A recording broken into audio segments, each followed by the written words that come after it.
Este es tan solo un avance. Bienvenidos, bienvenidas. Estamos en Temas del Día solo por Telesur.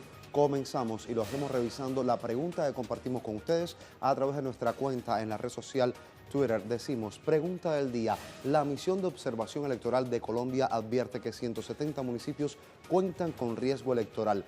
¿Por qué Colombia no supera este mal? Usted puede responder y acompañarnos este miércoles exactamente a través de la pantalla de Telesur y también en nuestras redes sociales. Ahí le mostramos ya nuestra cuenta en Twitter, @YosvaniTelesur y @TelesurTV y @temastelesur.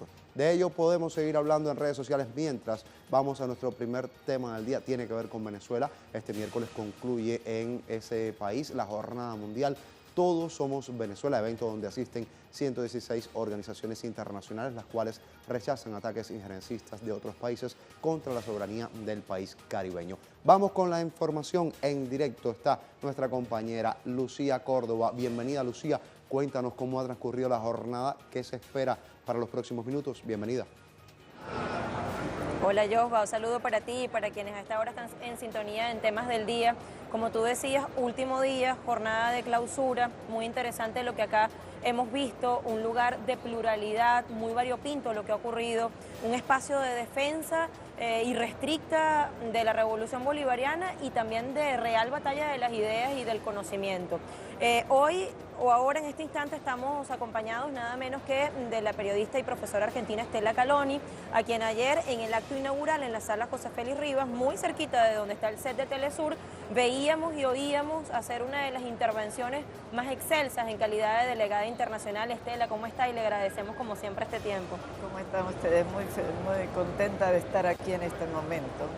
Decía en su intervención que además era muy emotiva y sentimos nosotros que dirigida al pueblo venezolano, al cual se le intenta satanizar, desmoralizar y desmovilizar, que Venezuela no tiene nada que agradecerle a estas delegaciones internacionales que han venido, que han concurrido en este espacio, sino más bien lo contrario, estos delegados mucho que aprender y mucho que agradecer a Venezuela.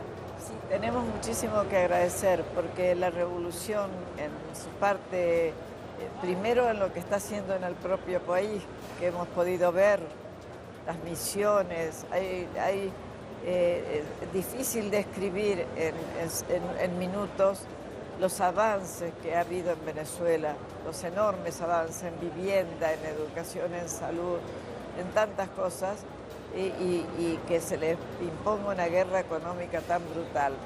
Pero yo quería agradecer precisamente porque yo considero que fue aquí, en el año 1989, en febrero, donde el pueblo se levantó y fue la primera rebelión enorme contra las imposiciones neoliberales, que después fueron sucedidas por muchas otras, pero fue el aldabonazo, la campana que sonó, fue aquí en Venezuela. Y todo el mundo decía, pero ¿cómo? Si en Venezuela siempre una democracia, pero ahí salió todo lo oculto, lo que nadie veía. Entonces, a partir de ahí vino lo del 92, que era un movimiento cívico-militar y que en los diarios apareció como un golpismo estilo los golpes del Cono Sur, y desde el manifiesto que ellos tenían en sus manos estaba clarísimo que no tenía nada que ver con ese tipo de golpes. Entonces, siempre dándonos, sube Chávez al gobierno. Ya él me había declarado en 1994, cuando yo tuve la alegría y felicidad de conocerlo, su amor por América Latina, su deseo de unir a América Latina, además de todas las cosas que pensaba y soñaba hacer con el pueblo venezolano. Una de las cosas que creo más importante era la independencia definitiva, que todavía no la hemos logrado en América Latina, salvo Cuba. Entonces, en este sentido, él trabajó desde que llegó al gobierno, después de esa constituyente maravillosa, porque fue un cambio, fue una revolución para lo que tenía que ser un cambio profundo en Venezuela, en lo social, en lo económico, en lo político, en lo educacional, en lo cultural. Una refundación de Venezuela. y lo logró. En lo cultural, increíble lo que ha pasado. Te pongo como un ejemplo las orquestas de niños, la música, esto que salió al mundo entero, pero todas, el rescate de las propias artesanías, de las propias culturas, es decir, todo eso que hizo esta revolución bolivariana es una enseñanza para nosotros. Y después, ¿eso está en peligro? ¿Eso se ha venido a menos o claro, eso es irreversible, Estela? ¿Cómo lo ves? Mira, después de ver todo lo que se ha hecho, es tan sólido que parece irreversible. Por ejemplo, yo te voy a decir, ¿cómo hacen con un pueblo que tenía, suponte, en un barrio, que hay una misión, que tienen salud, que tienen médicos, que aprenden danzas, que aprenden artes, que aprenden deportes, que hay una medicina integral? ¿Cómo haces para destruir todo eso que ya está construido? ¿Cómo haces? ¿Vas a destruir las viviendas de la gente, la conciencia de la gente? Pero todo esto físico también. Y la conciencia de la gente evidentemente que no, porque el proyecto de Chávez fue siempre la participación popular. Y una democracia sin participación popular no es una democracia. Esto es clave. Entonces nos enseñó el internacionalismo, porque de inmediato se preocupó en formar la unidad de América Latina. Y lo logró, fue con una persistencia extraordinaria. Vino Lula, primero, después vino en el 2003 el presidente Kirchner, con el que él empató mucho, Néstor Kirchner. Bueno, esa unidad que empezó ahí, que nos dio en el 2005 la gloria de decirle no al ALCA en la cara de un presidente de Estados Unidos, lo que nunca se había hecho. Pero lo del golpe del 2002 demostró esa participación de la gente, porque el pueblo salió a la calle. Era un golpe de Estado armado, diseñado, manejado, pagado por Estados Unidos, con esta derecha venezolana que se dio vuelta. Bastaron 48 horas para terminar con este golpe y para demostrar que había seriamente una unidad cívico-militar. Esos soldados que salieron afuera, que estaban con el presidente Carmona, que lo recoge una película extraordinaria, La Revolución Nunca Será Transmitida, que salen a la calle y se pliegan a la gente, es algo insólito, nunca visto en América Latina. ¿Intuye que la voluntad de defensa de lo que se ha logrado hoy es igual? Yo creo, mira, la expresión mayor que yo vi de eso es haber realizado unas manifestaciones multitudinarias en medio de las situaciones más difíciles de este país.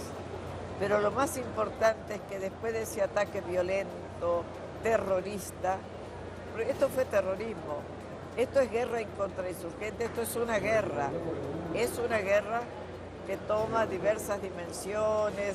Tú puedes hablar de guerra de cuarta generación, guerra psicológica, que es la de los medios, que es brutal, guerra psicológica para satanizar a los presidentes, a los funcionarios, para ponerlos frente a la opinión pública como feroces, como dictadores, como absolutamente lo que no son. A propósito de eso, ¿cómo se vence la desinformación, Estela? Bueno, vencer la desinformación... Decía ayer que hacía falta mucha creatividad. Sí, allí está el tema. Mira, ellos durante el periodo del neoliberalismo rampante, que fue vencido por los pueblos, porque esto es muy importante decirlo, fue vencido por los pueblos, ellos mediante esto se apoderaron, tienen una concentración de medios de comunicación, pero Venezuela, al contrario de lo que nos ha pasado a nosotros, Venezuela conservó medios. Sí, ¿qué sería si no estuviera Telesur? ¿Qué sería si no estuviera Venezolana de Televisión? ¿Qué sería si no tuviera otras comunitarias, radiocomunitarias? No habría podido resistir Venezuela, pero lo más importante para mí es esa respuesta que el pueblo dio a la constituyente.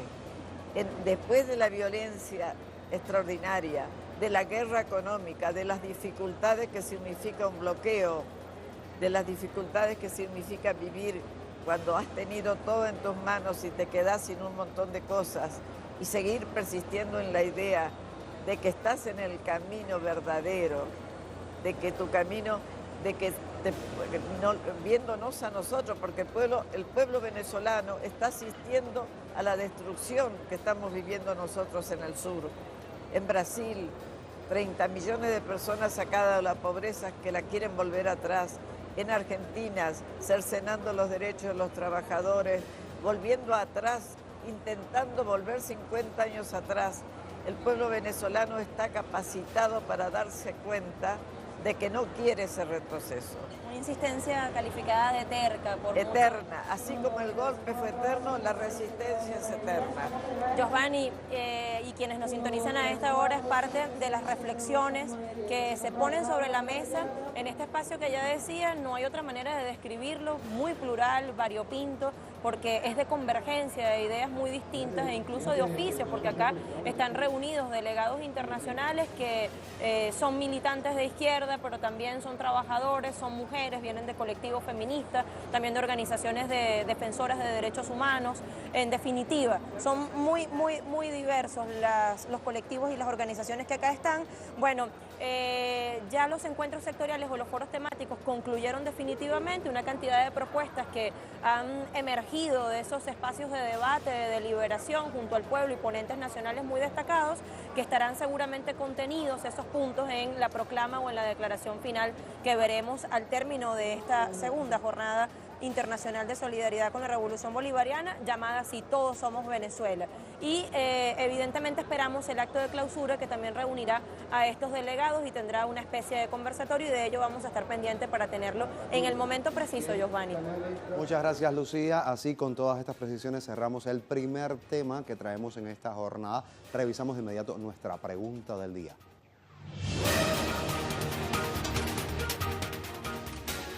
Aquí la tienen, en pantalla ya. Pregunta del día. La misión de observación electoral de Colombia advierte que 170 municipios cuentan con riesgo electoral. ¿Por qué Colombia no supera este mal? Acompáñenos en esta jornada de miércoles a través de Temas Telesur y a través de Telesur TV. Hay mucho que puede usted decir ahora mismo con solo conectarse con nosotros a través de las redes sociales. Y vamos con nuestra imagen del día, que hoy nos lleva hasta Luisenpark. Esto sucede en Alemania, donde fue captada una hermosa imagen que ya les traemos y aquí la tienen en pantalla. Es el cortejo que están realizando pues estas dos cigüeñas blancas con una instantánea que nos hace todo un llamado al cuidado de la naturaleza madre. Vamos así con esta imagen del día. Nos vamos a la pausa. Regresamos en breve con mucho más solo por Telesur. Acompáñenos.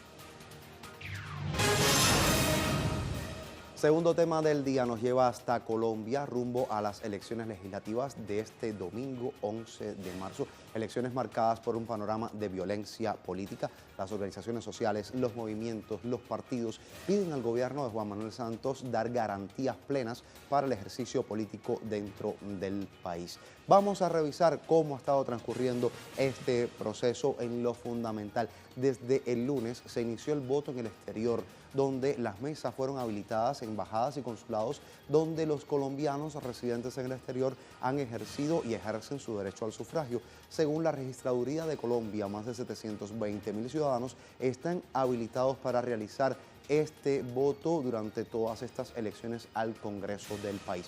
Recordemos que la jornada electoral desde el exterior estará abierta durante toda esta semana y cerrará el próximo 11 de marzo. Oportuno que revisemos juntos qué se elige este próximo domingo en Colombia. Aquí se lo traemos. Es jornada de 11 de marzo y los colombianos votarán para elegir a los integrantes del Senado de la República y la Cámara de Representantes.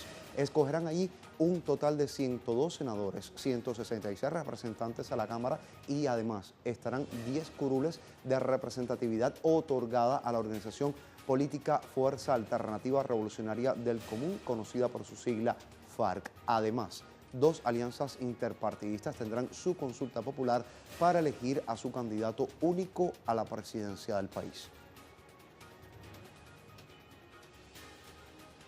Comicios que tienen lugar en todo un clima marcado por la violencia política. A propósito, la misión de observación electoral, MOE, como se le conoce por su sigla en español, presentó los mapas y los factores de riesgo electoral de cara a estas elecciones. Lo revisamos juntos. El organismo señala, y aquí lo traemos de manera gráfica para que usted pueda entender qué está pasando y cómo se mueve el escenario político. Está señalando el organismo que 170 municipios confluyen en riesgos electorales indicativos de fraude, de riesgos por factores de la violencia. Ellos son 64, que son los que están en riesgo extremo, identificados en su pantalla con el color rojo. 65 están en riesgo alto, identificados con el color naranja, y los que quedan en el color amarillo representan el 41, que están en riesgo medio. Así se puede ver en colores este panorama electoral. Panorama que queremos compartir con ustedes a esta hora junto a nuestro compañero de labores, Manuel Jiménez, que nos puede ayudar a entender esta realidad cuando faltan ya muy pocas horas para el proceso del domingo. Bienvenido, Manuel, compañero. Lo pueden seguir en la cuenta @Manuel Jiménez Telesur y aquí en vivo y en directo con temas del día. Manuel, cuéntanos la trayectoria de la jornada previa a este domingo.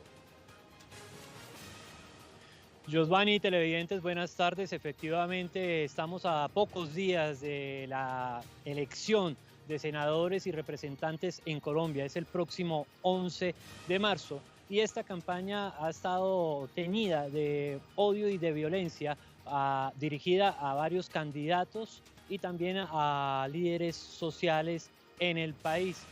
Recordemos que, por ejemplo, al candidato Timoleón Jiménez fue agredido en varias ciudades de Colombia, en Armenia y en Cali, y por esta razón también tomaron la decisión de suspender la campaña política en plaza pública.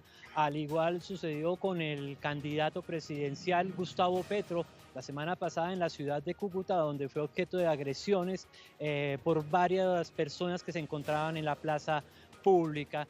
Esto también se suma a los más de 680 personas asesinadas, líderes sociales y defensores de derechos humanos a partir de 2016 hasta la fecha. Pero esto no queda ahí. Lo que llevamos de 2018, contamos con más de 40 líderes sociales asesinados en la región, en todas las regiones del país. Un panorama bastante complicado, televidentes, con respecto a las elecciones que se aproximan. Piden garantías, una para ejercer el libre derecho de hacer campaña política, pero también los ciudadanos piden garantías para poder salir a votar este domingo 11 de marzo. Otra de las peticiones que han pedido los diferentes movimientos políticos y sociales es que el gobierno nacional gire los dineros para las campañas, pues sin estos, pues los partidos políticos pequeños no podrían desarrollar las labores políticas en diferentes regiones del país. Navi. Mira, Manuel, en este momento te estamos viendo en los exteriores de una clínica. Queremos que nos puedas contar cuáles son los incidentes más recientes. Así es, nos encontramos en el norte de Bogotá, en la clínica Chayo, en donde se encuentra ingresado el candidato presidencial de las FARC, Rodrigo Londoño, debido a una cirugía que se le practicó en horas de la mañana. Ya tenemos el último reporte y es un reporte satisfactorio, que se encuentra en recuperación y que esperan la evolución en las próximas horas.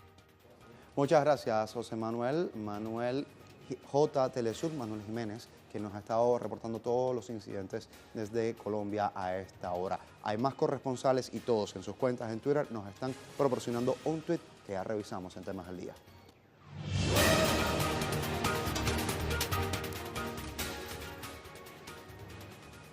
Ya tenemos en pantalla las cuentas de nuestros corresponsales. En este momento, Ernesto Ábalos, Ernesto Telesur desde El Salvador, dice que el pueblo se congratula por el anuncio del Vaticano que aprobó el decreto que hará posible la canonización de Monseñor Oscar Arnulfo Romero. La Congregación para la Causa de los Santos reconoció el segundo milagro del Beato Romero. Y así lo reporta nuestro compañero Ernesto Ábalos para Temas Telesur.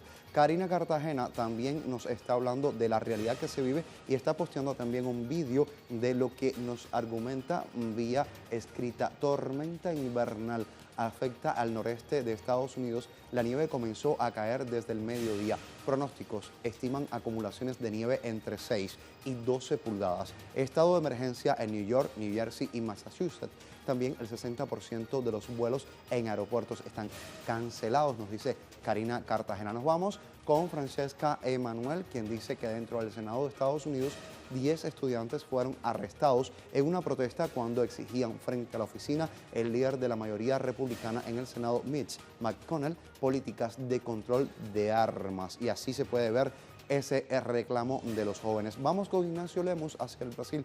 También dice que la tercera ocupación del movimiento Sin Tierra se encuentra en la hacienda del testaferro de Michel Temer, que tiene como objetivo que se destinen 1.500 hectáreas improductivas a la reforma agraria. El MST advierte que resistirá ante intentos de desalojo. Lemos Telesur nos está reportando así. Nos vamos hasta Rusia porque Hansel Oro también nos reporta y dice que el presidente ruso Vladimir Putin, durante una entrevista para el documental Orden Mundial 2018, reiteró que su nación solo atacará con las nuevas armas de fuerzas estratégicas presentadas el día 1 de marzo en caso de sentir una amenaza nuclear.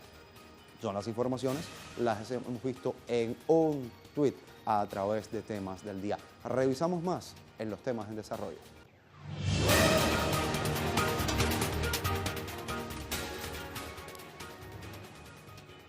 Hablamos en desarrollo del preso político Xavier Rey Urmeneta. Fue hallado muerto durante la jornada de este miércoles en una celda de la prisión en el puerto de Santa María, en España. Urmeneta, es importante decir, llevaba 10 años encarcelado y en aislamiento a 1.000 kilómetros de su ciudad local natal. Denunció en diversas ocasiones haber sido víctima de torturas por parte de las autoridades durante la incomunicación en la que se encontraba. Hay más información y les invitamos para que usted venga con nosotros y la pueda ver exactamente desde el lugar de los hechos. Se encuentra nuestro corresponsal Vicente Monteud. Lo sumamos a esta hora. Adelante.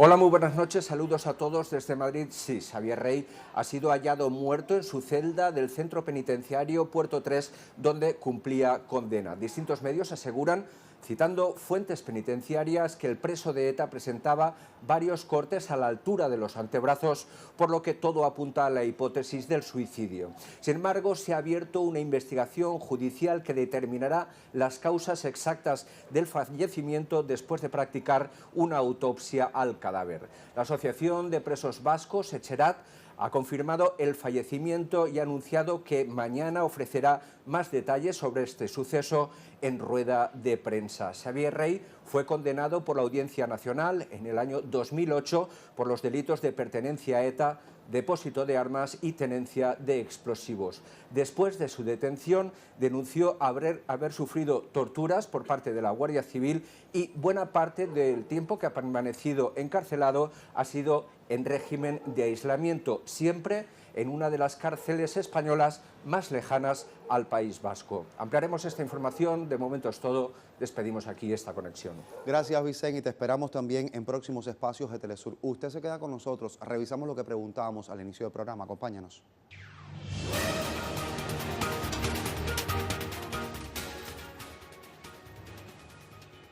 Así le preguntábamos en la pregunta del día. La misión de observación electoral de Colombia advierte que 170 municipios cuentan con riesgo electoral. ¿Por qué Colombia no supera este mal? Nos ha acompañado usted este miércoles y aquí tenemos algunas de las respuestas que tenemos para esta hora compartir junto a usted. Aquí los traemos. Los usuarios dicen a esta hora. Arturo Sandoval Ruiz dice sencillo, porque mientras Colombia mira, ve e inventa cosas en los demás países, no ve lo que sucede en el nuestro, dice este ciudadano. También sigue diciendo el propio Orlando Sandoval que no va a pasar mientras en Colombia tengamos políticos delincuentes como Álvaro Uribe y no podrá nunca haber unas elecciones medianamente transparentes. Quiere decir que nunca podrá haber elecciones medianamente transparentes, dice el usuario en la red social Twitter. Nuestro compañero Luis de Jesús en su cuenta personal dice: Colombia sufre de los estragos de una política irresponsable e ineficiente. La incapacidad del gobierno de Juan Manuel Santos de dar seguimiento a la aplicación del acuerdo de paz y de garantizar la seguridad de la oposición política es sinónimo de crisis en ese país suramericano. Nos hablaba nuestro usuario Luis Jesús Reyes. También está otro usuario, Ávilas Tapias, dice, porque los políticos siguen siendo los mismos corruptos y los que se mueren son reemplazados por sus hijos y sus familiares. La realidad que se está viviendo también en Colombia ha motivado que le preguntemos hoy, ha motivado nuestra pregunta del día y también ha motivado estas respuestas que hemos compartido junto a usted en la pantalla de Telesur. Le dejamos, no nos queda tiempo para más, pero lo hacemos con el video web de esta jornada. Producciones audiovisuales que usted puede conseguir siempre a través de nuestra cuenta en la red social Facebook de Telesur. Cualquier esfuerzo que se realice para derribar barreras entre los seres humanos es bienvenido. Y en esta ocasión, tras un acuerdo que fuera suscrito entre las autoridades de Irán y de Francia, se expondrán un grupo de piezas pertenecientes a la colección del Museo del Louvre. Pese a que son culturas muy diferentes, la muestra, desde su apertura a la prensa nacional, ha tenido gran aceptación. Le dejamos con el vídeo. Hasta la próxima en Temas Telesur. Continúen con nosotros.